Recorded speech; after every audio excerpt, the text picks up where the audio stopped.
It's Tim from Your Six Studios. Today in this video I'm going to show you how to stop your location sharing on your iPhone or iPad.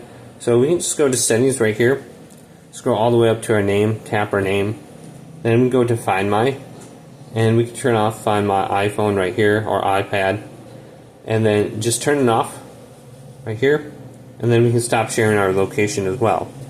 Then scroll all the way down, go to where it says Privacy and Security.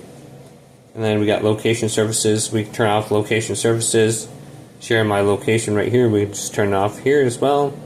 And then we can go to Find My. If we don't want to share our location on this Find My app, we can just go to Allow Location Access and set that to Never as well, and turn off the precise location. Also, we could just go to the airplane mode and turn that on.